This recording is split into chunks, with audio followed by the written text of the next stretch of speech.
रामकृष्ण हरी. आपण समोर पाहू शकतात पवन पूल. हा समोरचा नवीन पूल व त्याच्या खाली जुना पूल.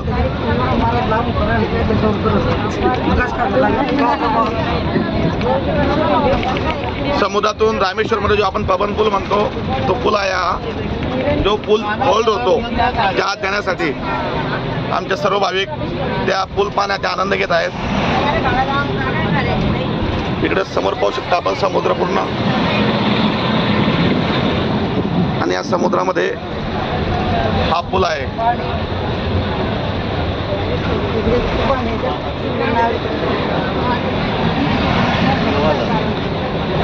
पाण्याचा आनंद घेत आहेत पूल पाण्याचा.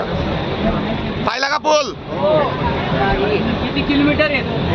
2 किलोमीटर.